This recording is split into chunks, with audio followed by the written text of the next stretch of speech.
Bienvenidas y bienvenidos a un nuevo capítulo de Poca Calle, un proyecto de Más Democracia. Hoy día tenemos un gran invitado, Javier Parada. Es un filósofo, se licenció en Humanidades en la Universidad Adolfo Ibáñez, tiene un magíster en Ciencias Políticas, en Filosofía, preciso, en la Universidad de los Andes y se doctoró en Francia, país por el cual vamos a pasar en esta conversa. Bueno, además es investigador del Instituto de Estudios de la Sociedad, es profesor de la Universidad de los Andes y ha escrito 3 libros, entre ellos este que traje para que me lo firme después. Salvador Allende, que fue uno de los libros más leídos del año pasado. Así es, así que estamos con don Daniel Mansuy. Muchas gracias, encantado de conversar con ustedes aquí. A ver qué es lo que nos traemos entre manos hoy día. Por favor, abre usted. Bueno, como estábamos hablando fuera de cámara, este es un programa, una conversación que intenta escapar un poco de la contingencia que a todos, tú que eres columnista, aquí tenemos un político, aunque intenta que no, pero que nos atrapa, queremos como tener una conversa un poco más grande sobre la democracia, no solo desde el punto de vista académico, sino de la experiencia ciudadana, qué está pasando en el mundo. Y lo primero que nos gustaría preguntarte es cómo tú ves el estado de la democracia en el mundo. Con problemas, pues muy aproblemadas. De hecho, si uno mira las democracias más consolidadas o las que uno siempre miraba como un paradigma, como un modelo, están muy tensionadas, unas más que otras. El caso de Estados Unidos es muy paradigmático, pero las democracias europeas en general también están extraordinariamente tensionadas y nadie podría decir así con mucha seguridad que esas democracias van a seguir, por decirlo así, van a estar todo el siglo XXI tal y como las conocíamos en los últimos 50 años, ¿no? Sino que uno tiene la impresión de que hay derroteros distintos que se están abriendo y tensiones muy fuertes ligadas a la inmigración, a la amenaza terrorista, a la situación geopolítica mundial que también es nueva, ¿no? No, en los años 90 nosotros no pensábamos que íbamos a encontrar un escenario como el que tenemos hoy. Entonces, o las democracias, por decirlo así, se adaptan rápidamente a esta nueva realidad, o la verdad es que la van a pasar mal y el mundo puede ser muy distinto a lo que todos pensamos siempre que iba a ser, ¿no? Por lo menos nuestra generación. Claro, entre el fin de la historia, que nunca fue, y también el otro día escuchaba, porque yo sigo tu podcast, ¿cómo se llama? Réplica, y entrevistaste a un autor que escribió algo así como La era del optimismo. La trampa del optimismo, que hablaba de que después de la caída del muro, en las décadas siguientes, como que creamos instituciones pensando de que todo iba a ir para mejor. Que es como con lo contrario que uno debería crear instituciones, porque uno siempre debería pensar que todo puede salir mal y las instituciones deberían servir para resolver eso, ¿no? Pero él hablaba un poco de este exceso de optimismo que no nos hizo prepararnos para los problemas que iba a producir el desarrollo capitalista como lo hemos experimentado y otros fenómenos. Es un gran libro, Ramón González, que además a mí como que me habló mucho porque tiene una edad parecida a la mía, entonces somos quienes hicimos nuestra educación política, por decirlo así, en los años 90, tanto en Chile como en el mundo, porque aquí el fenómeno nacional se conecta mucho con el global.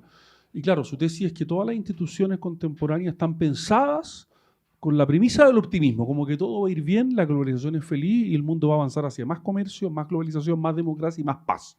Y mientras esto duró, funcionó todo perfecto y las instituciones estaban pensadas para eso. Y hoy día no sabemos qué hacer, porque si viene el proteccionismo, la geopolítica volvió, sabemos que países que son extraordinariamente capitalistas no son muy dados a la democracia liberal, por decirlo así, y por tanto no sabemos muy bien qué hacer ni cómo reaccionar frente a eso.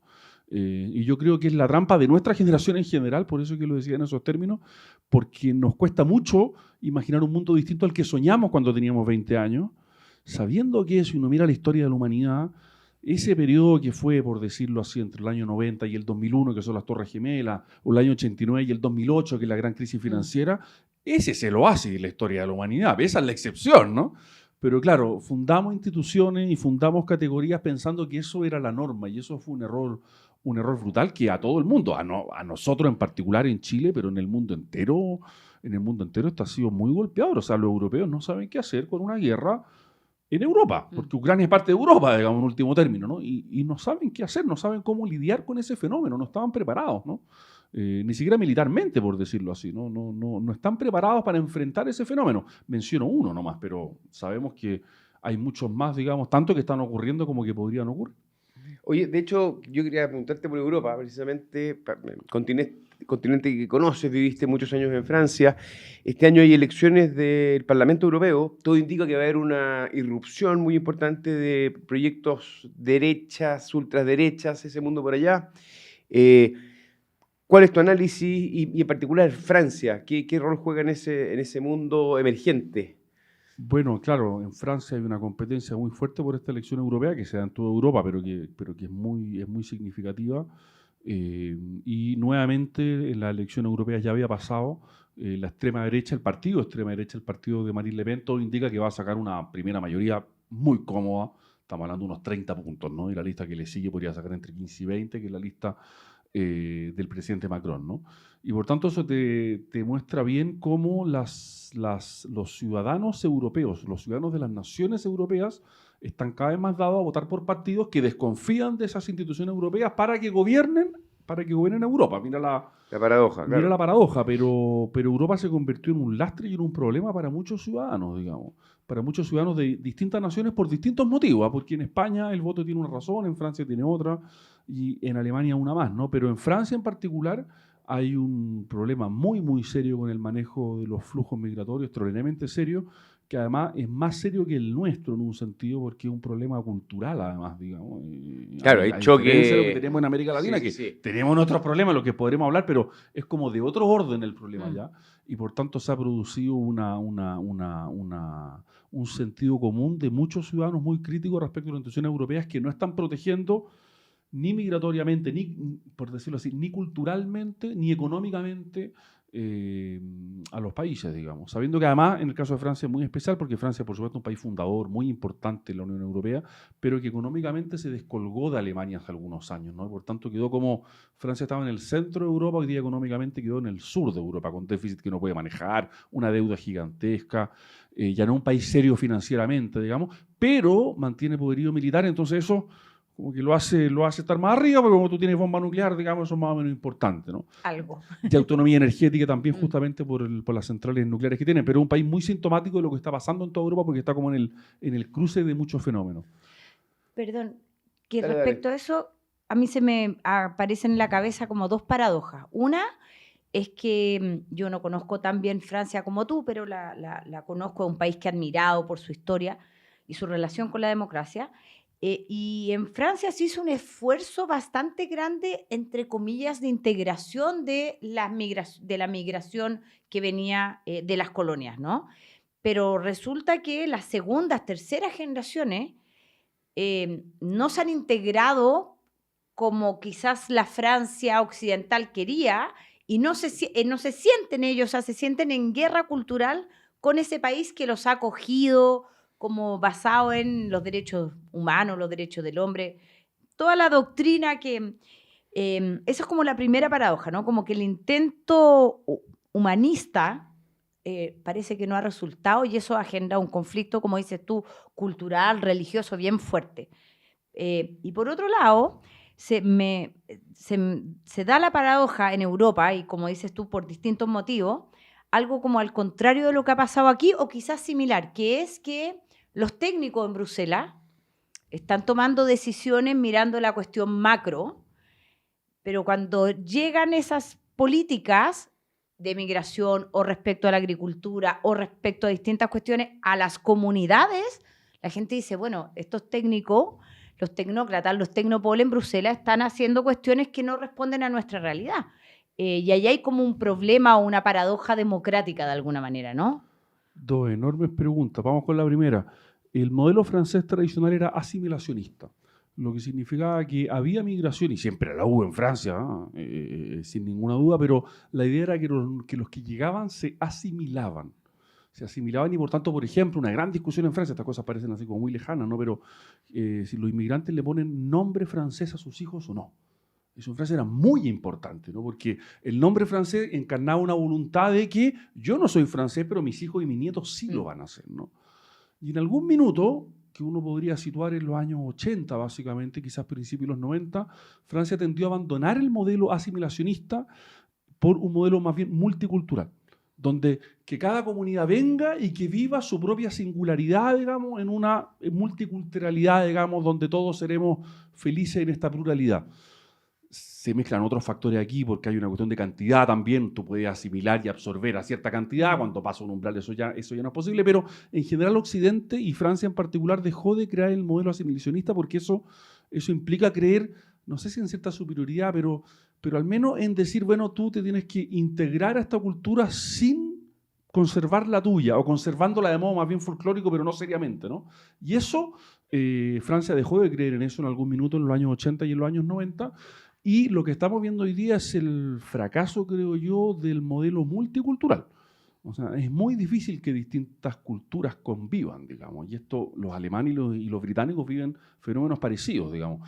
En abstracto suena muy bien que convivamos muchas culturas y como que a nosotros nos podría gustar eso porque uno tiene así como un amplio menú a la carta, pero en la práctica funciona poco o funciona mal, sobre todo cuando hay diferencias culturales tan grandes como, para decirlo, digamos, la población musulmana y la población no musulmana, digamos. Y la novela de Houellebecq, Sumisión, fue una novela que yo creo que Houellebecq pensó que era como una especie de predicción para lo que pasara en varias décadas más y uno siente que se está acelerando. O sea, hay profesores que hoy día no pueden enseñar el holocausto en colegios, ¿no? No les permiten enseñar el holocausto porque tienen una mayoría aplastante de alumnos musulmanes que no lo quieren escuchar. Y hay profesores que han arriesgado y hay profesores que han dado su vida por eso, digamos, por intentar enseñarlo y que lo han asesinado después. Entonces, para que noten los problemas que tiene el primer mundo, uno abre diario europeo y tenemos hartos problemas en Chile, pero no sé si a mí me dan ganas de irme, digamos, no, porque son problemas enormes. Y respecto a los técnicos europeos, esto es muy interesante porque toca uno de los problemas de la democracia, creo yo. Es que, por decirlo así, Europa quedó en un intermedio entre una confederación y un Estado federal, por decirlo así, ¿no? Porque la nación tiene una característica, ¿no? Que tiene división de poderes interna y donde las autoridades políticas responden al electorado, ¿no? Y por tanto, uno puede decir, no somos los ciudadanos los que directamente tomamos la decisión, pero sí elegimos a los que la toman y castigamos a quienes tomaron decisiones que no nos gustan. Y las estructuras internacionales, y la Unión Europea es un ejemplo paradigmático de esto, tienden a desresponsabilizar a quienes toman las decisiones porque son unos técnicos, y además se presta a la caricatura esto, porque en Europa esto se dice como dices tú, los técnicos de Bruselas que no entienden nada, digamos, y nosotros que tenemos que, por decirlo así, padecer sus decisiones, y ellos son irresponsables políticamente. Entonces, a mi juicio, esto es muy peligroso cuando el pueblo se siente, o la ciudadanía, como uno quiera llamarla, se siente desposeída de su decisión soberana de decirle a alguien no me gusta esto y por tanto cambio de gobernante. Claro. Y Europa parece que los técnicos europeos, las instituciones europeas están en un limbo que están más allá de la soberanía popular. Esto es muy delicado, ¿no? Y en parte es uno de los motivos por los cuales los británicos dijeron, ¿sabe qué? Yo no trago esta sopa, digamos. Porque es un problema saber si es que somos más demócratas o europeos, por decirlo así. Te pongo un solo ejemplo, ¿no? Cuando se votó la Constitución Europea en Francia el año 2005, ganó el no. Una larga discusión, no vamos a rehacerla aquí. ¿Qué es lo que hizo Francia? Bueno, la hizo votar en el Parlamento. Sin ese nombre, le pusieron Pacto de Lisboa, pero no le cambiaron 2 comas, digamos, y la pasaron por vía parlamentaria y resulta que la Constitución Europea, que los franceses dijeron no, pasó por el lado. Entonces, naturalmente el ciudadano se puede preguntar, a mi juicio, con legítimo derecho, ¿y para qué me preguntan? Si después me pasan por el lado. Acá hay un problema, hay una tensión evidente si dijimos que no, y dijimos que no con cierta holgura, ¿no? Oye, Daniel, bueno, Europa no se ve tan bien, pero volvamos ¿Para dónde miramos? Volvamos a nuestro querido país y respecto a lo que está pasando en Chile. La democracia es un tema que sale ahí cada cierto tiempo, pero es como una circunstancia dada. ¿Cuál es tu análisis de lo que está pasando actualmente con la democracia chilena? Que dicho sea de paso, tuvimos una dictadura, costó mucho recuperarla. Pero han aparecido nuevas generaciones que no tienen esa experiencia biográfica, ¿cierto? Y que siempre todo ha sido democracia y da la impresión de que es como parte del paisaje.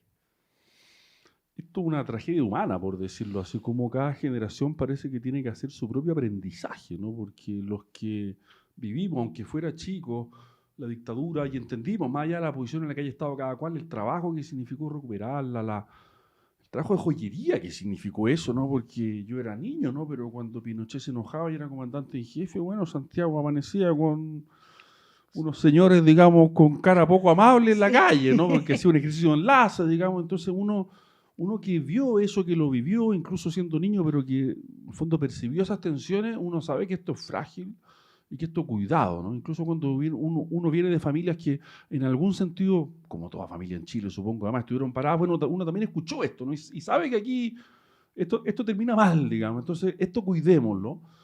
Y las nuevas generaciones, efectivamente, la generación que uno podría situar, la que nació, el presidente Boris, de hecho, que nace después del 85, después del 90, por decirlo así, grosso modo, lo considera como algo dado que ha estado siempre ahí, y respecto a lo cual tampoco hay tanto que decir ni tanto que cuidar, ¿no? Y no es culpa de ellos necesariamente. O sea, de hecho, yo diría que no es estrictamente culpa de ellos, sino que hay algo que los mayores, me pongo aquí, soy como de los más chicos de esa generación, pero que no se logró transmitir, ¿no? Hay algo que no se transmitió, digamos. Hay un problema en la cadena de transmisión de enseñanza humana, por decirlo así, para que la nueva generación, como que a veces uno dice, bueno, tendrán que pegarse el mismo golpe, pero qué tragedia es esa, ¿no?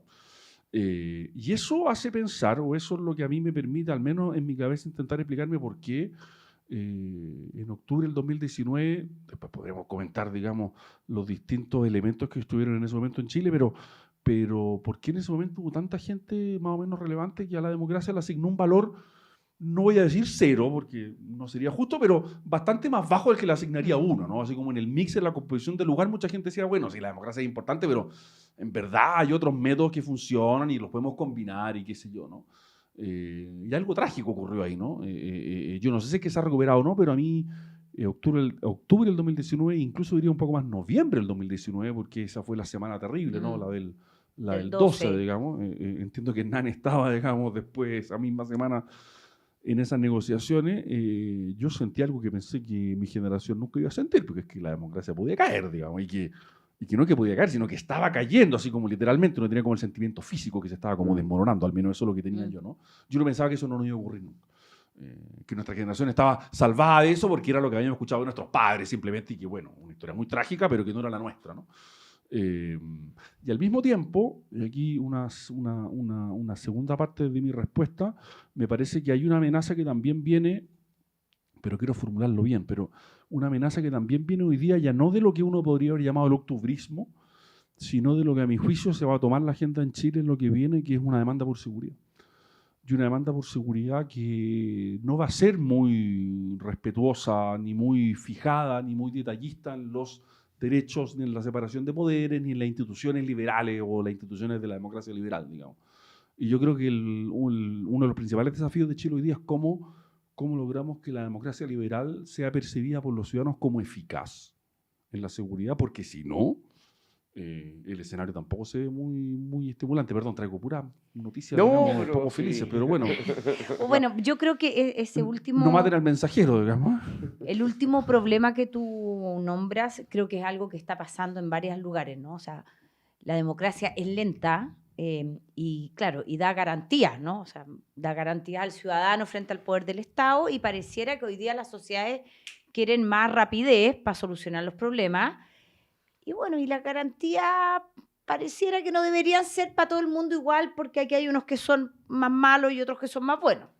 Y creo que el problema de la eficacia de la democracia es un desafío que los demócratas tenemos, porque no podemos pedirle a la gente, creo yo, adhesión a la democracia simplemente por un conjunto de valores éticos que claro, pueden operar en algunos, pero no debiera ser la única razón para adherir a un sistema.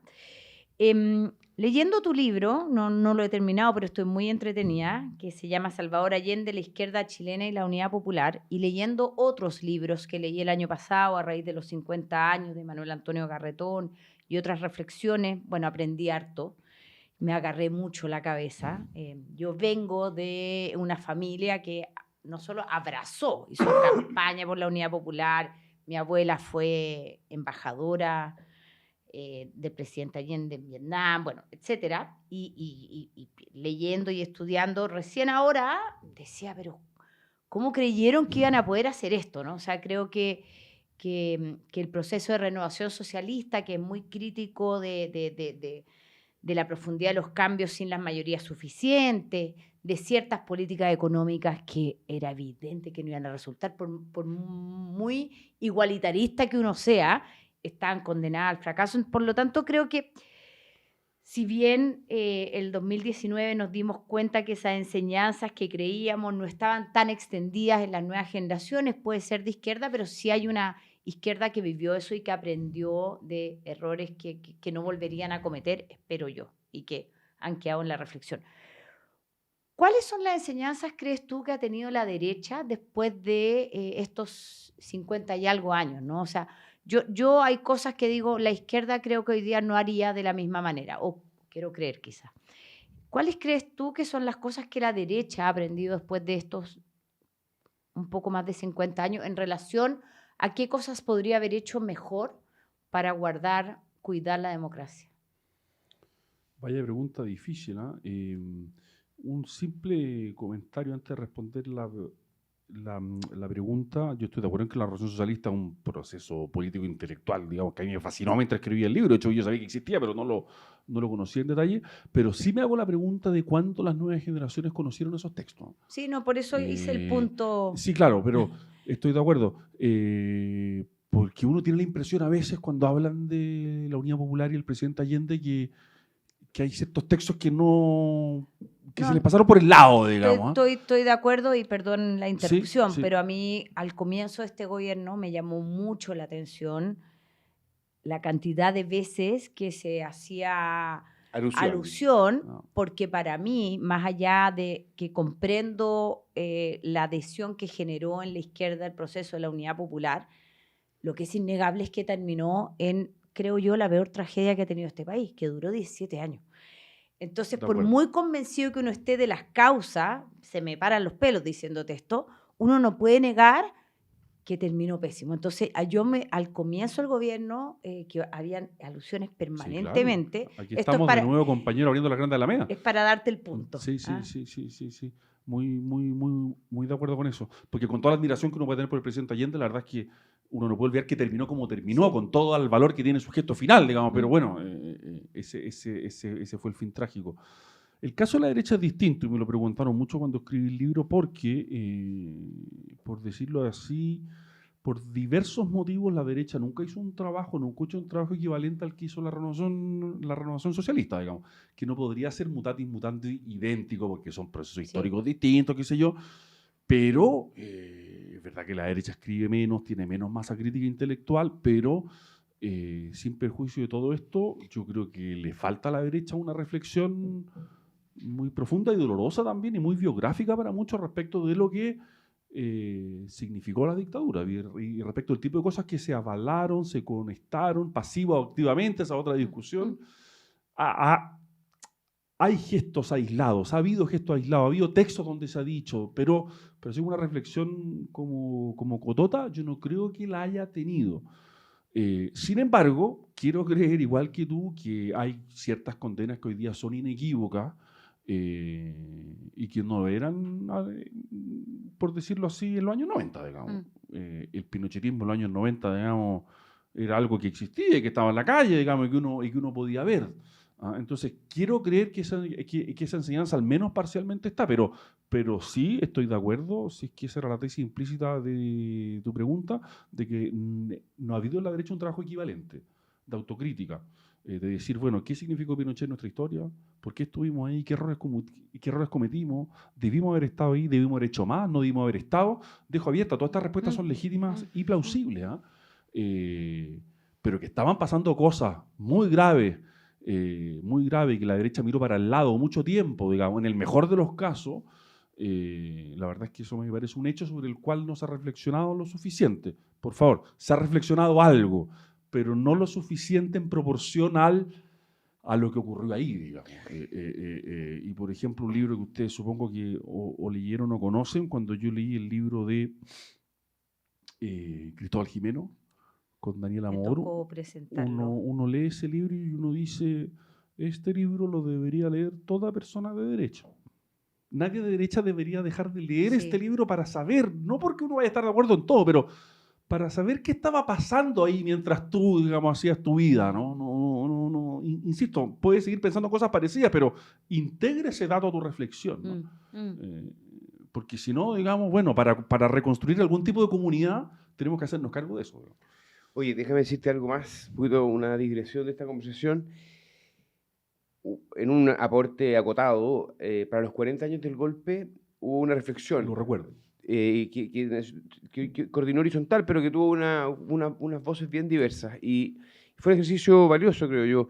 Pero lo que me llama más la atención es que cuando se cumplieron los 50 años, yo hablé con muchas personas que firmaron ese documento como para pensar algo, para relanzarlo. Yo sentía, no sé si ustedes tienen esa misma impresión, de que estaba como muy polarizado el tema, probablemente por lo que pasó del 2019 en adelante, y no hubo agua en la piscina para poder volver a ese tema. Yo, Javi, lo hablamos un par de veces, que como horizontal poder hacer algo, y no sentí energía. Y hay un tema ahí. ¿Sabes lo que me pasó a mí también? Pero estando de acuerdo con que hay un problema probablemente, pero es lo siguiente, ya que la convención y el primer presidente Boric, porque hay muchos presidentes Boric, pero el primer presidente Boric de sus primeros meses, digamos, intentó encarnar el allendismo, ocurrió algo muy gutural, porque allí donde hay allendismo, hay anti-allendismo.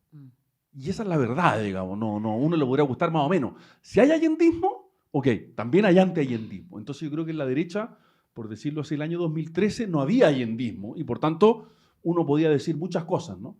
El 2023, frente a la amenaza allendista, por favor, pongo todo esto con muchas comillas, ¿no? Porque se entiende que es muy figurado. Es poético.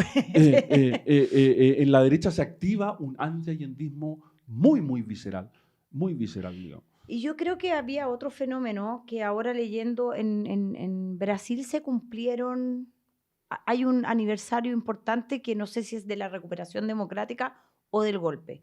Y Lula, que es un presidente con una historia, o sea, él fue dirigente sindical, bueno, decidió no conmemorarlo como, no hubo una conmemoración de Estado, cosa que le valió críticas de parte de los sectores más de izquierda. Pero él dijo, no hay agua para bollos, no sé cómo es el dicho. Yo creo que aquí el estallido que también nos hizo ver que las convicciones democráticas de lado y lado no eran tan firmes como creíamos. O sea, yo terminé yéndome de mi partido, menos mal que el presidente Piñera decidió, y no lo digo porque haya fallecido, sino que yo creo firmemente en esto, decidió enfrentar a los sectores duros de su gobierno y decir, nosotros vamos a solucionar esto por la vía democrática. Pero entre medio, de lado y lado, como tú decías, yo pensaba que había una lección aprendida y me di cuenta que no. Y que estuvimos muy al lado de que la cosa se hubiera ido para otro lado. Y yo creo que eso también hizo que la conmemoración de los 50 años, teniendo eso tan presente, ayudara a que se polarizara y se retrotrayera a algo muy parecido al ambiente de la Unidad Popular. Por eso me gustó mucho la entrevista a Alfredo Sepúlveda, la tercera, que ya no me acuerdo quién lo entrevistó. Así que no voy a tirarme un carril porque puedo estar equivocado, pero una gran entrevista a Alfredo Sepúlveda, que tiene un muy buen libro sobre la Unión Popular, dicho sea de paso. Daniel Hohenheim. Fue Daniel que lo entrevistó, no sé si era él o la Claudia Álamo, pero tiene razón, creo que fue Daniel. Y donde Alfredo dice, lo que hay que preguntarse es qué es lo que habría hecho uno para evitar el golpe desde el lugar en el que estuviera, y mutatis mutando hoy día, qué es lo que estoy dispuesto a hacer yo para contribuir a que la democracia se salvara si es que estuviera en una crisis, ¿no? Más allá de la pregunta por las culpas, ¿no? Es bueno, porque todos podrían haber hecho cosas en agosto del 73, ¿no? Todos. Todos, unos más que otros probablemente, ¿no? Pero todos tenían espacio para hacer algo. Entonces, más que repartir culpas, porque eso es no termina. No vamos a salir nunca de ahí. Bueno, ¿qué más puedo hacer yo por salvar esto? Digamos, más que estarle exigiendo constantemente al otro, que insisto, puede tener más o menos responsabilidad, pero salir de esa dinámica de la culpa, ¿no? Me pareció muy lúcida esa entrevista de Alfredo, insisto, su libro sobre Lupe es extraordinario. Oye, podríamos decir que nuestra democracia está más frágil de la que muchos perciben. Acabamos de pasar por una reflexión de los últimos años, de cómo se conmemoraron los 50 años del golpe, de tu visita al trabajo de Allende. Pero pensando en lo que se viene, ¿eh? ¿Cómo ves tú los desafíos de nuestra democracia para el futuro? Bueno, lo primero es algo en lo que ustedes han trabajado, ¿no? Que es cómo restablecemos unas normas mínimas políticas que permitan una vida institucional un poco más sana y menos fragmentada, digamos. Yo no creo que se necesite demasiado para generar algún cambio, que por supuesto no es la bala de plata, ¿no? Ustedes recuerdan cuando ya no sé hace cuánto, hace 10 o 15 años, yo siempre fui muy escéptico de esto, ¿no? Que el voto voluntario y el fin al binominal iban a revitalizar la política. Yo siempre fui muy escéptico de esto y quiero seguirlo siendo, ¿no? No es con un cambio en las reglas que todo va a cambiar, pero sí creo que hoy día estamos con una regla realmente muy mala y por tanto es difícil estar peor y por tanto algunas poquitas reglas que cambiemos podrían hacerlo mejor. Y lo otro tiene que ver con lo que decía antes, ¿no? Esto a mí me tiene muy preocupado, digamos, cómo... Fíjate que la expresión, a partir de lo que hablábamos de Europa, hay que ponerle así como una lupa. Rey Morarón siempre ponía lupa a esta expresión, ¿no? Democracia liberal. Damos por hecho que la democracia es liberal. Damos por hecho que los valores o los principios liberales en los que creemos, la separación de poder, el resguardo de ciertas libertades civiles elementales y un largo etcétera, van de la mano de la democracia. Y Aarón decía, a mí me encantaría, yo como liberal decía Aarón, a mí me encantaría que esto fuera coherente, armonioso y que el mundo solo fuera hacia allá, pero el principio democrático es una cosa, el principio liberal es otro. Por eso Hayek podía apoyar dictaduras liberales porque una cosa es la tradición liberal y otra cosa es la tradición democrática. A nosotros nos gusta ver las juntas. Yo creo que hay buenos motivos para ver las juntas. No estoy tan de acuerdo con Hayek en eso, pero también reconozco que es posible que la democracia, que la regla de la mayoría básicamente, tenga fenómenos iliberales. Tenga pulsiones poco liberales, digamos. Y eso, un poco recogiendo lo que decía Javier antes, los profesores de filosofía política leímos El espíritu de las leyes, digamos. Aquí un libro gordo y más bien fome en bastantes partes, digamos. Pero no le podemos pedir a todo el mundo que lo haya leído ni que aprecie lo que hay ahí, porque eso no tiene ningún sentido, ¿no? Las personas quieren que los sistemas políticos les hablen, les conecten con sus necesidades, con su urgencia, con su experiencia. Y la seguridad, sabemos que cuando se ve amenazada, cuando la gente siente o percibe que su seguridad está directamente amenazada, no hay que moralizar, creo yo, este sería mi punto, ¿no? No hay que moralizar el hecho de que opte por alternativas que a nosotros no nos gustarían, sino que hay que intentar comprender por qué eso ocurre y tratar de que la democracia liberal con sus herramientas pueda decirle algo atractivo a esa persona, ¿no? Porque la tentación es siempre moralizar, ¿no? Ahí está el facho pobre, ahí está el facho, ahí está el autoritario, ¿no? Pero bueno, resulta que aquí también tenemos una diferencia de percepción respecto al barrio en el que cada cual uno vive y las élites viven o vivimos, para decirlo en primera persona, en barrios relativamente seguros. No tenemos el tipo de problemas que tiene, digamos, la mayor parte de la población en Chile. Entonces ahí se produce un desajuste que es extraordinariamente peligroso porque las élites políticas, pero no solo políticas, son cada vez menos representativas de lo que efectivamente ocurre en la sociedad. Oye, tocaste de refilón un tema que a nosotros nos ha interesado harto. Hicimos un seminario, de hecho, sobre esto, que es esta tensión sobre si la democracia es simplemente o mayoritariamente, valga la redundancia, la regla de mayoría, o es un sistema que nos permite construir acuerdos y consensos entre las diversas partes, ¿no? Y hay como dos concepciones que en un mundo ideal deberían irse coordinando, pero hay gente o partidos o sectores que hacen política de una manera, y de ahí vienen los agonistas y toda esa línea, y hay otros que, en los cuales me encuentro yo, que creemos que habría que agotar todos los esfuerzos para entre esas posturas distintas construir el acuerdo, ¿no? ¿Cómo ves tú esta tensión que tiene que ver con esta crisis hoy día de la democracia liberal como la hemos entendido en la última década? Lo voy a formular así. Un señor como Montesquieu, perdón por mencionarlo de nuevo, pero pasé hartos años estudiándolo, padeciéndolo más bien.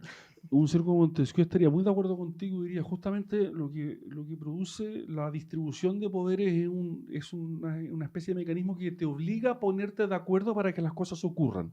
Y si no hay acuerdo, hay un sistema de vetos cruzados, digamos, que es lo que más o menos tienen todos los sistemas políticos. El presidente puede vetar la ley, el Senado y la Cámara de Diputados tienen que estar de acuerdo. O sea, se tienen que poner de acuerdo muchas personas que representan en el espíritu de Montesquieu a legitimidades distintas para que algo ocurra, ¿no?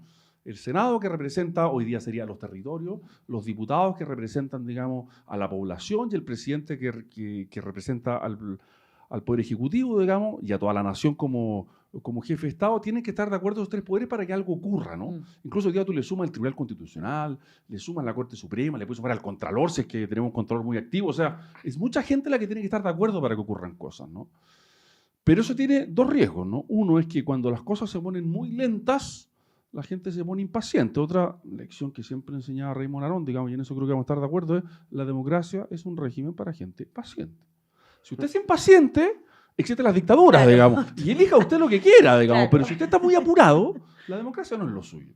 No es lo suyo. Y eso es un precio que la democracia tiene que pagar, pero tiene que ser consciente que lo está pagando para intentar ser pedagógico respecto de por qué se paga ese precio y qué estamos preservando cuando somos lentos.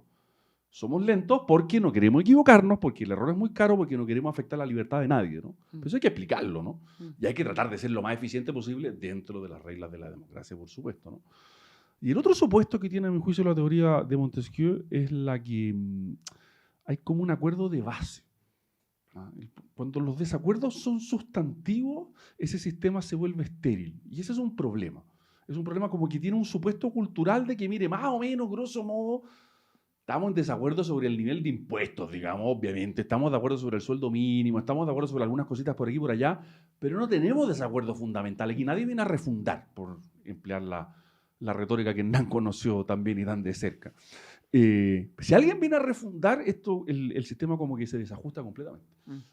Supone ciertos acuerdos que son previos, que son, por decirlo así, vienen dados o que están dados por otra instancia, ¿no? Pero si los desacuerdos radicales se llevan a ese sistema, el sistema queda bloqueado, queda completamente bloqueado, ¿no? Porque, ¿por qué no tenemos acuerdo en pensiones? En el fondo porque tenemos dos propuestas radicalmente distintas en pensiones, ¿no? Y que nadie quiere regalarle a la otra ninguna legitimidad. Fíjate, todos sabemos que tenemos que utilizar más, ¿no? Los que llevamos, la gente que tiene mi edad, yo llevo unos 25 años trabajando, llevo 25 años y el sistema sabe que yo cotizo menos de lo que debería. Claro. Y son los 25 años donde mi plata más podía rendir. O sea, si la suben ahora, obviamente mi pensión subirá un poco, pero yo como que mi generación perdió en esta pasada, ¿no? Y la clase política lo sabe, los técnicos lo saben y no se ponen de acuerdo. ¿Por qué? Tiene más explicaciones esto, pero una de las razones es porque hay un desacuerdo radical y por eso no hay espacio para llegar a un 3-3, digamos, que sería o un 4-2, me da exactamente igual, digamos, pero uno diría, bueno, pero ¿cuál es la dificultad tan estructural para llegar a un acuerdo en esto, no?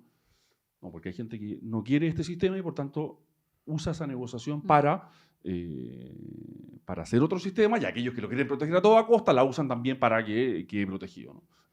Pero fíjate, ¿quiénes pierden en eso?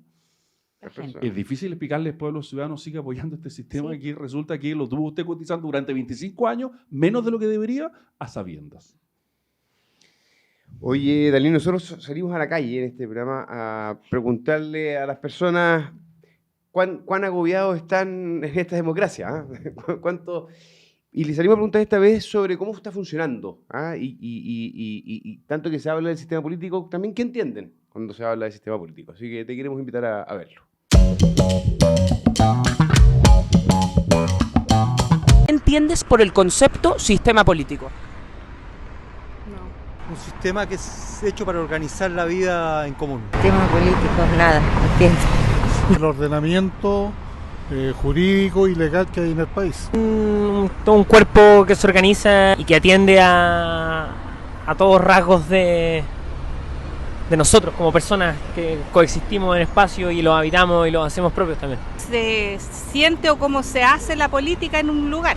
Régimen de leyes que lo hace el Estado para la sociedad en sí. Gobernar el país, especialmente las leyes laborales y las leyes sociales. ¿O cree que en Chile el sistema político resuelve los problemas de las personas? Generalmente no. No, para nada, no para nada.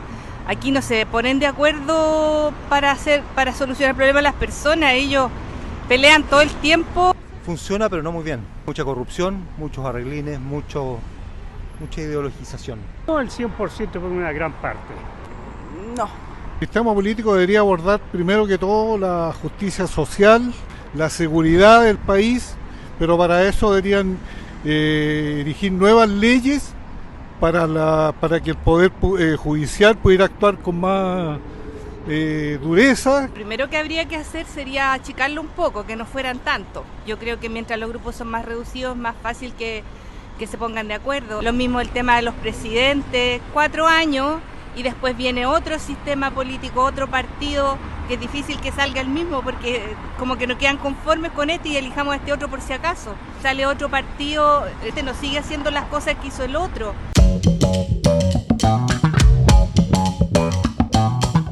Vaya. ¿Qué reflexión te genera este video? No, interesante, me hace preguntarme respecto a cómo uno hace clase, ¿no? Yo hago clase de teoría política, filosofía política y claro, interesante ver cómo la gente, la salida del metro, en cualquier lugar, cómo se aproxima a esto, algunos con más distancia, otros intentan así como elaborar algo, ¿no? Porque entiende que esto es importante y otras personas simplemente lo miran con suma distancia, pero creo que refleja un poco la distancia que tiene la ciudadanía en general con el sistema político, que es algo que les queda lejos, que no atiende a sus preocupaciones, como un poco encapsulado también, como poco legítimo en definitiva, ¿no? Que es un problema gigante, porque el problema de la legitimidad política es tan viejo como Platón, digamos, y un sistema político que no tiene legitimidad, un sistema político que está un poco parado sobre arena. Sí, bueno, y si a eso sumamos la crisis de confianza que ha ido, según todos los estudios de opinión, aumentando, por lo menos en la última década, que no solo desconfianza con las instituciones, sino que también ahora ha entrado la desconfianza interpersonal, está difícil como sostener la democracia, ¿no? Pero yo, y con Hernán, voy a hablar por ti, concordamos en que si bien no es suficiente, el ajuste de las reglas es importante. O sea, como alguien decía por ahí, no es suficiente, pero sin ello no... Condición necesaria, pero no suficiente. Exactamente.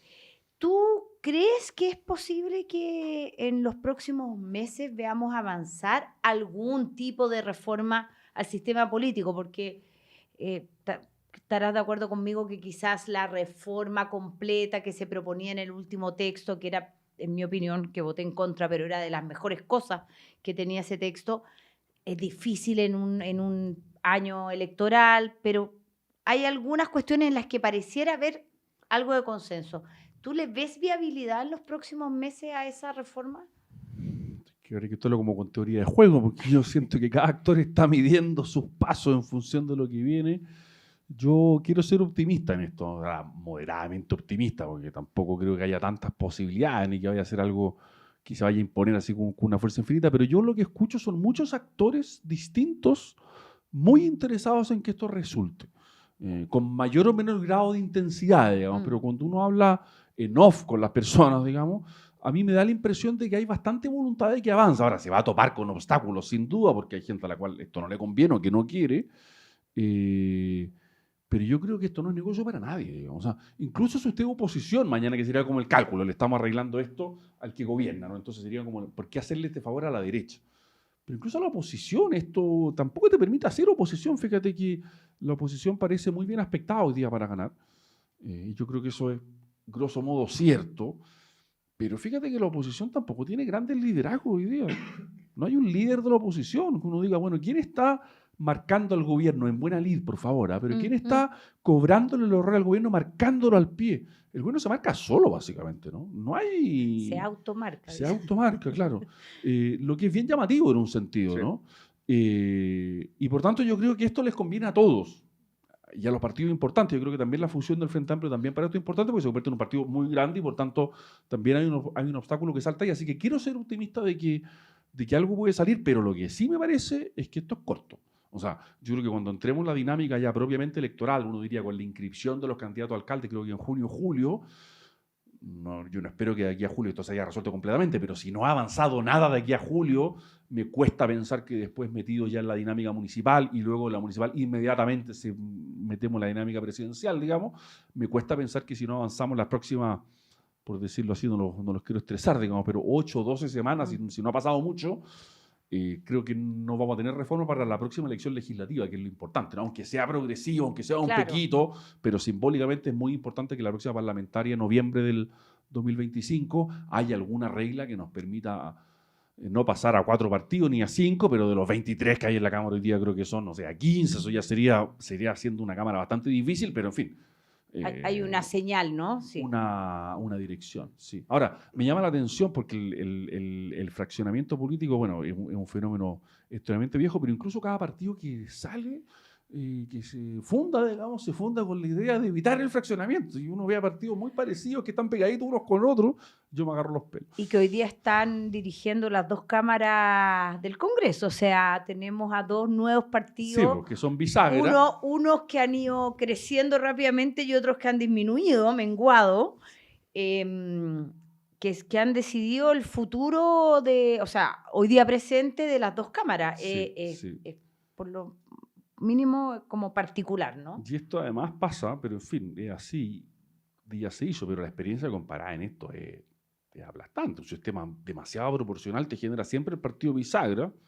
Mira a Pedro Sánchez en España, sin ir más lejos, digamos, que tuvo que negociar en condiciones más o menos delicadas, digamos, su propia investidura.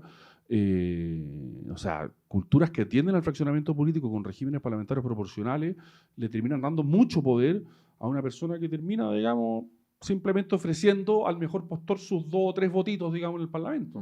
A mí me parece evidente que hay que avanzar hacia algún tipo de, o bien sistema mayoritario, que es lo que a mí me gustaría, pero entiendo que es medio inviable, un sistema uninominal, eso es lo que a mí me gusta, pero sino a corregir el proporcional para evitar, digamos, sus problemas más graves. Oye, ¿a ti se te ocurren ideas de cómo conectar esta reforma con la ciudadanía? Porque además del problema de los incumbentes, ¿cierto? Los parlamentarios van a estar regulando su propia actividad y eso está lleno de incentivos cruzados y lo hace muy complejo. Pero da la impresión de que la ciudadanía es un actor fundamental en esta conversación que está afuera. Mi impresión es que hay una fuerza, una energía, que no sé si hemos sido del todo avispados para movilizarla en esta causa. Sí, yo creo que se puede hacer en 2 sentidos. Uno más difícil, sí, que el segundo, pero primero, que efectivamente es tratar de transmitir la idea de que esto está bloqueado por ciertas reglas. No es que se vaya, pero insisto, tampoco hay que prometer el paraíso porque después claro, pasó con la Constitución. Pero podemos avanzar, digamos. Es posible avanzar si es que algunas reglas, si es que hacemos más gobernable esto, si comentamos la colaboración entre el Ejecutivo y el Legislativo, y si reducimos la cantidad de partidos, digamos, de modo de sacar a los parlamentarios que saquen muy pocos votos, los partidos que saquen muy pocos votos fuera también obligados a la fusión, o sea, hacer un sistema un poco más ordenado porque hoy día es completamente ilegible. O sea, yo me dedico a esto, digamos, escribo en el diario, comento en la radio, voy a la televisión, y yo no soy capaz de nombrarte los 20 y tantos partidos que hay de la Cámara de Diputados. Y supongo que estoy en el segmento de gente así como bien informada, digamos. Y la verdad es que no sé si llego a 15, digamos. Ya en el 18 ya como que me olvidé. Imagínate la ciudadanía lo que esto es imposible, ¿no? Y por ejemplo, cómo se fraguó la mesa de la Cámara. Por ejemplo, cómo se fraguó la mesa de la Cámara. Va a requerir un tratado. Ingeniería fina, digamos, ¿no? Que tampoco es muy interesante por lo demás, seguramente, ¿no? Y lo otro, pero que esto, ¿te acuerdas? En Bachelet 1, una comisión Benninger, ¿no? Y Benninger para reformar el binominal. Sí. Entonces, Michelle Bachelet mandató a Ricardo Benninger, el gran ministro de Elwin, que fue senador después, para negociar esto, y Benninger se encontró con la dificultad de que nadie quería que le comieran su distrito. A cualquier modificación electoral suponía, mire, yo traje estas 3 comunas, no me las toque, digamos, ¿no? Entonces Benninger no pudo hacer nada porque esto de todos los colores, oye, yo llevo 20 años con trabajo electoral en esta comuna, no me joda, digamos, claro, la granja, no me yo modifique. Llevo aquí, tengo una sede, tengo gente, lo que uno puede entender, así hay que jugarlo bien. Y por tanto la reforma que se hizo en Bachelet 2, que fue la reforma posible, con los votos de la recordada diputada o senadora Pérez, ya no me acuerdo lo que era senadora, ¿no? Senadora. Era senadora. Eran 3 diputados y una senadora. 3 diputados y una senadora. Fue lo que se pudo hacer y que fue, en vez de distribuir distritos, simplemente agrandarlos. ¿Cuál era la lógica interna de eso? Que nadie perdiera una manzana de trabajo territorial, digamos. Y eso es un problema, porque tenemos distritos muy grandes y por tanto la distancia entre el ciudadano, el elector y el diputado es muy grande, las campañas son muy caras. Son muchos candidatos por distrito y yo creo que eso que se hizo por razones de estricta conveniencia. No había otra reforma viable porque los parlamentarios de todos los colores, insisto, no le iban a votar. Yo creo que habría que avanzar, aunque fuera progresivamente, porque esto siempre que es progresivo es más indoloro, ¿no? Esto se va a hacer en la otra, no sé. Habría que avanzar en el mediano plazo a hacer distritos más chicos porque además esto tiene otro problema. Las campañas son carísimas. Son carísimas. Y Estoy pensando, digamos, en distritos que hay en Santiago que son realmente muy, muy grandes, digamos, y en regiones también. ¿No? Hay un distrito en la quinta región que va, no sé, de San Felipe a Zapallar, pasando por La Ligua, Los Andes, claro, Quillota, sí. Caldera, o sea... Ese pobre hombre, además tiene que estar en Valparaíso y además en la reunión de directiva, digamos, en su partido los lunes, si tiene familia, o sea, es imposible. Si te vas más lejos de Santiago, digamos, todo se hace más difícil. Habría que hacer distritos más chicos, a mi juicio.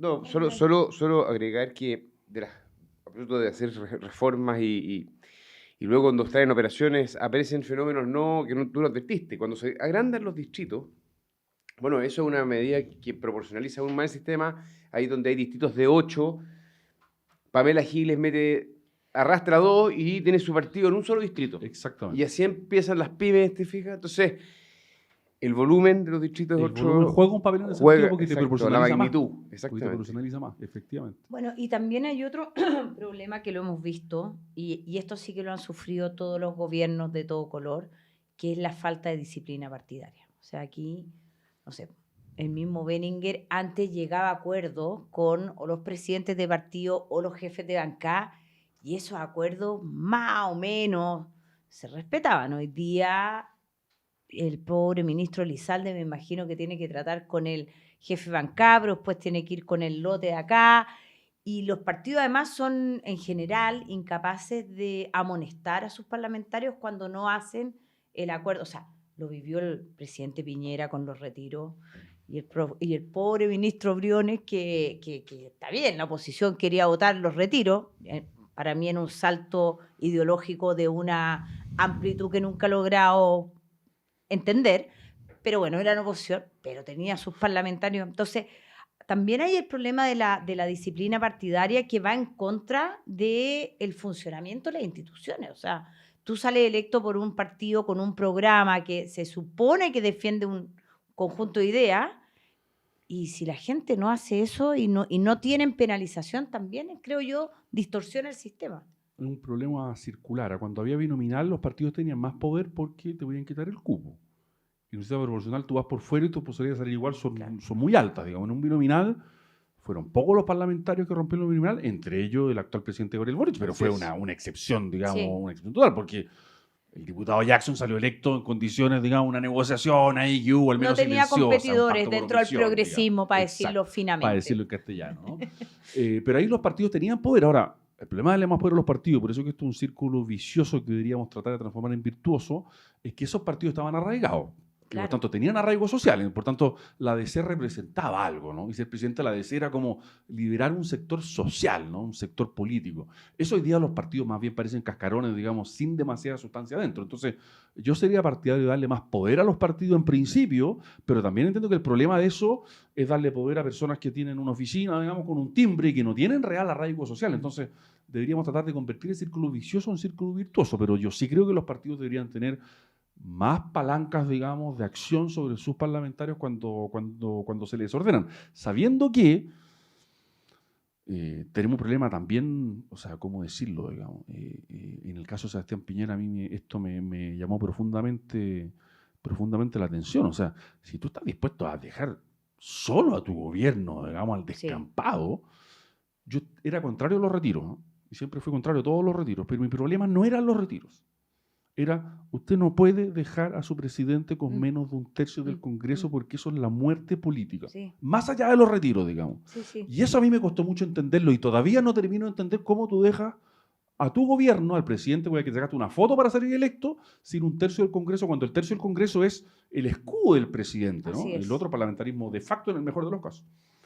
Oye, ha ido avanzando esta conversación, pero yo quiero hacerte una pregunta antes de conocer una pregunta que te dejó una invitada. Y es, en el mundo de la filosofía, ese mundo más académico en el cual estás tú, ¿es la democracia un tema o qué cosa más global o más universal se está conversando desde la filosofía, ¿sí? Bien puramente, y las cosas que hemos conversado hoy día junto a la Javi? No, el tema que está en boga hoy día y está candente, digamos, es el tema por el cual vino Susan Neiman a Chile sobre su libro, ¿no? Que su libro, en fin, es un buen libro, pero es un libro más de una literatura más o menos infinita que hay hoy día sobre el tema, sobre cómo convive la vocación universalista de la democracia con los discursos de las identidades. que además tienen vertientes tanto en la izquierda como en la derecha, cada cual a su manera, y esa es una discusión candente hoy día. Digamos, es que la democracia todavía mantiene su vocación universal y universalista, o está condenada a ser carcomida por discursos de identidad, digamos, que se fraccionan infinitamente y que al final ya no terminan hablando, digamos, más que al pequeño público. Fíjate cómo esto conecta, a mi juicio, directamente con nuestro sistema político.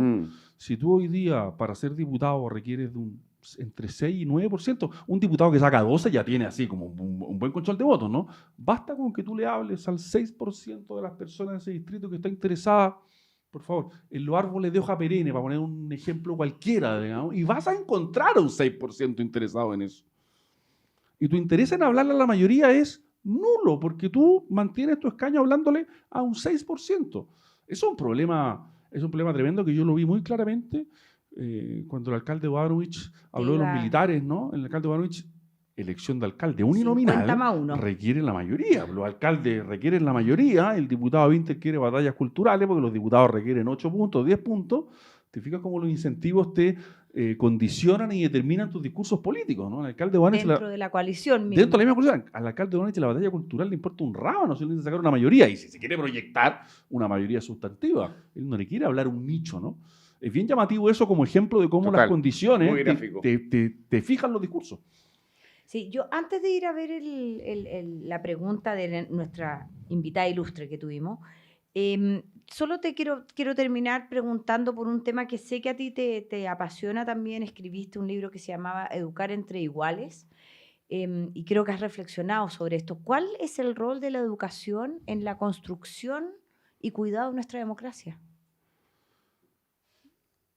Es fundamental, pero es fundamental de un modo en el que, por decirlo así, el problema que, podría hablar mucho de esto, estoy intentando ordenar mi cabeza, pero el problema actual de la educación, o uno de los problemas actuales de la educación es que le fijamos muchos objetivos.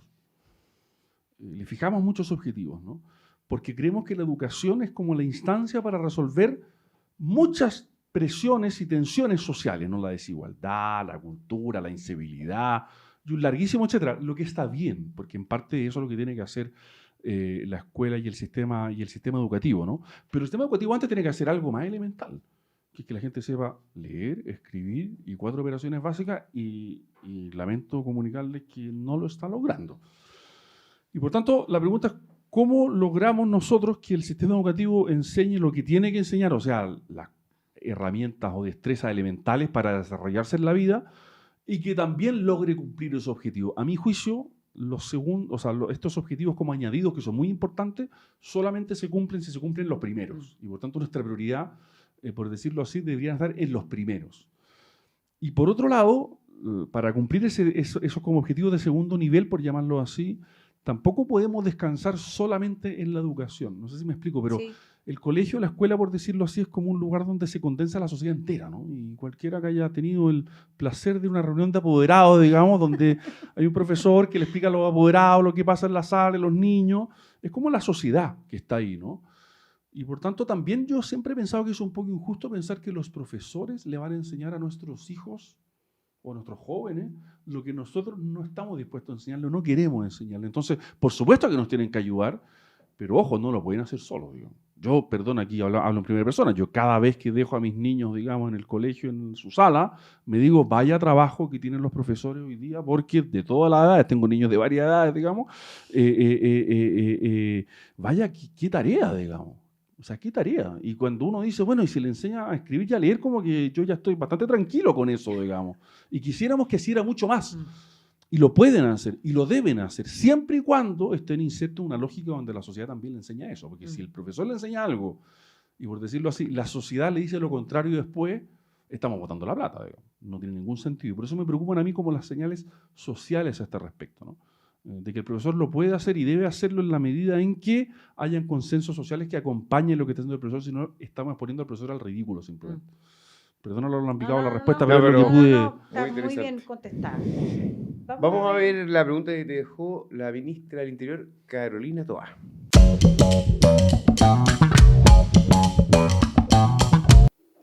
¿Por qué crees, invitado que vienes después de mí, que no pudimos construir un acuerdo en torno a los procesos constitucionales?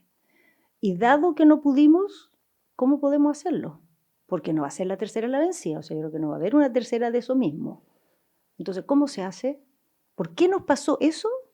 ¿Y cómo podemos hacer para acometer ese problema sin caer de nuevo en el mismo error?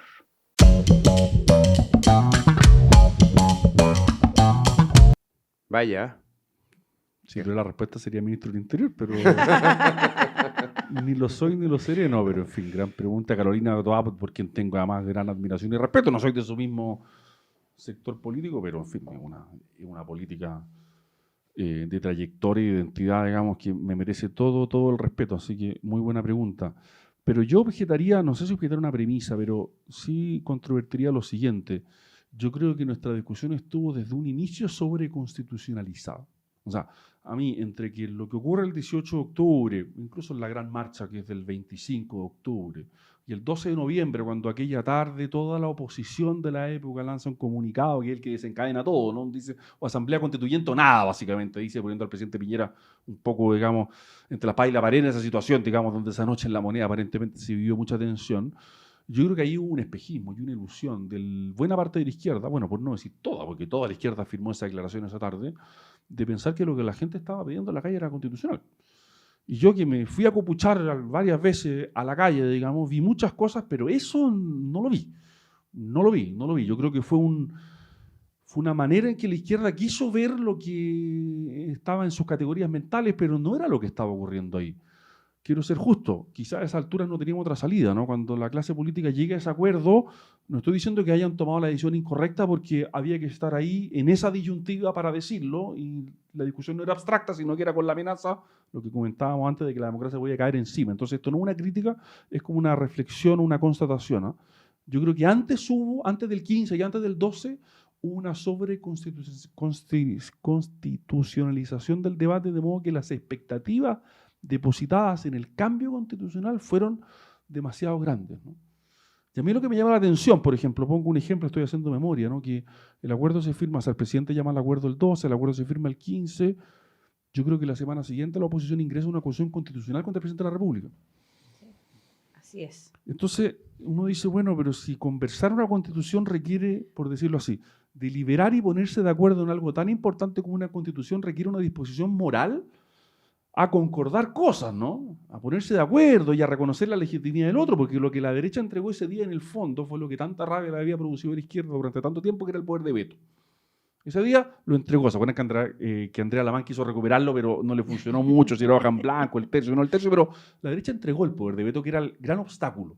Uno esperaría que la derecha entregó el poder de veto, entonces se acabó la rabia, bajemos los decibeles, bajemos la tensión, porque el motivo del diferendo desapareció desde que la derecha entregó el poder de veto total que tenía, ¿no? O que al menos tenía en parte. Y sin embargo se presenta esa acusación contra el presidente porque el clima sigue siendo el agónico, el antagonista y el conflictivo. Y en esas condiciones, a mi juicio, era muy difícil. A mí siempre me pareció una ilusión que con ese clima, con esa disposición moral, con esa cosa que había en el aire, se pudiera hacer algo, ¿no? Por eso yo en el plebiscito de entrada, yo estaba muy perplejo, porque me parecía que no estaban las condiciones para hacer algo, me parecía que el clima no permitía hacer una constitución, y me parece que la derecha tampoco articuló ningún discurso creíble en torno al rechazo, entonces hice lo que hacen todos los amarillos del mundo, digo, voté en blanco. Pero fíjense, o sea, no, me encontré perplejo, digamos, no me gustaba ninguna de las dos alternativas. Yo creo que esa no es la única, porque después ocurrieron, por decirlo así, ocurrió otro fenómeno, ¿no? La democracia liberal tiene una regla, que es la regla de que nadie se lleva la pelota para la casa, ¿no? Y por tanto los dos procesos tuvieron un candado, ¿no? El candado del tercio y de los 2/5 en el otro, ya no me acuerdo, ¿no? Pero Un tercio, 2 tercios. Claro, si tú tienes un tercio, veta, si tienes 2/5, veta. Y las dos veces, los ciudadanos chilenos, soberanamente, decidieron mandar por los aires el candado, sí, claro, que se construyó esa noche. Ese tercio, supongo, se construyó con mucho esfuerzo, y los chilenos dijeron que no, y después 2/5 no. También tuvimos mala suerte. Porque si cualquiera de los dos procesos hubiéramos tenido sectores, o sea, minorías que hubieran tenido poder de veto, esto habría sido distinto. Eso es realmente mala suerte, digamos, porque no era esperable por nadie. Y la última parte de la pregunta, que es la más difícil, ¿cómo se rehace esto? Yo creo que por ahora no hay que tocarlo mucho, porque hay un hastío constitucional. Aquí hablo en primera persona, yo no quiero escuchar hablar, digamos, más en mucho tiempo de estas cosas. me imagino tú, Hernán, pero en fin. Ya. Yo creo que cumplimos una etapa ya. Pero por otros motivos. Pero la pregunta, yo estoy de acuerdo en que, no estoy llamando a un tercer proceso ahora, por favor, pero entiendo que la pregunta sigue ahí de algún modo y por tanto, pasado algún tiempo, probablemente habrá que retomarla. A mi juicio hay que retomar la vía parlamentaria. Yo no veo espacio en los próximos, no sé, voy a tirar un carril, digamos, los próximos 20 años, digamos, para hacer un proceso como los dos que hicimos, digamos. Pero creo que por vía parlamentaria habría que retomar algo en un mediano plazo. No diría en un corto plazo, no creo que se vaya a hacer en este gobierno, ni que tenga que hacerlo este gobierno, pero sí debería ser, digamos, una reforma importante en los próximos 10 años, esperaría uno, ¿no? Cuando esto vuelva a tomar algún camino, sabiendo que sin quórum de 4/7 por ley orgánica y sin enclaves autoritarios ya de ningún tipo prácticamente, y sabiendo que el TC hoy día, a mí esto no me gusta porque no quisiera decir en términos, pero hagamos realpolitik, el TC hoy día está controlado más bien por el oficialismo. También es cierto que eso que Fernando Atria llamaba las trampas de la Constitución ya no existen como tales, al menos, ¿no? Y por tanto, en fin, hay que ver cómo se desenvuelve esta Constitución con nuevas reglas. Porque acuérdense lo importante que fue la campaña del rechazo cuando se hace la reforma de los 4/7 para las leyes orgánicas, ¿no? Sí. Fundamental. Sí. Los 4/7 abrieron la posibilidad que varios nos dejáramos de sentir culpables por... Eso es una reforma constitucional Sí. como que pasó colada porque nadie se dio cuenta, pero una reforma muy cotota. Profunda. Sí, Muy cotota. Así es. Hoy tenemos muchas más cosas para conversar, pero no tenemos tiempo ahora. Yo estaba, mientras te escuchaba, reflexionando sobre las asambleas constituyentes y su eficacia en construir sistemas estables. Una conversación que tuve con un amigo diplomático socialista francés, que creo que es un país que ha hecho muchas constituciones. Vía Asamblea Constituyente, vía Parlamento. Y él me decía que las de la Asamblea Constituyente habían durado muy poco. Sí. Pero eso es otro programa, no se preocupen, no vamos a abrir el tema ahora. Tendría tanto que decir sobre eso. No, por eso. Voy a quedar callado. Y lo voy a decir yo que Está muy he sido una impulsora del mecanismo. Déjale una pregunta a la próxima o próximo invitado, no sabemos quién es, pero piénsala y hazla para que ese o esa próxima invitada te la conteste. Ya, pues el invitado que venga, cuyo nombre no conozco tampoco, se me ocurre la siguiente pregunta, ¿no? ¿Se puede pensar que en Chile vamos a seguir una lógica simplemente pendular en política, en el sentido de que gobierna la derecha, gobierna la izquierda, un poquito más a la derecha, un poquito más a la izquierda? ¿O este péndulo que hemos visto, en fin, el último presidente que entregó la banda a alguien de su coalición fue Ricardo Lagos, el 2006? ¿O este péndulo va a cambiar de naturaleza en algún minuto, ¿no? Si es que uno pudiera pensar que esto se va a ir a otro lado, en el sentido de que las categorías de derecha e izquierda ya no van a ser las más pertinentes para leer lo que vaya a pasar, ¿no? Porque si es que gana Evelyn Matei es un cuadro, pero si eventualmente gana otro candidato puede ser otro cuadro. Para formularlo directamente, ¿van a seguir la derecha y la izquierda haciendo las categorías pertinentes para leer el futuro político en Chile? Creo que es una pregunta así gorda que no puedo contestar, así que se la dejo formulada y estaré atento a la respuesta que dé el próximo invitado. Está buena. Muy bien, pues. Oye, te pasaste, Daniel. No, encantado. Yo lo pasé muy bien. Además por puedo hablar ahora, así que feliz. Te vamos a invitar de nuevo porque quedaron muchos temas. Cuando quieran. Y a quienes nos están viendo, muchas gracias por escucharnos, vernos, compártelo con sus amigos y amigas. Y si quieren, envíennos propuestas de invitados o invitadas y temas a tocar en relación a nuestra democracia. Chao. Chau, chau. Chao, chao. Muchas gracias.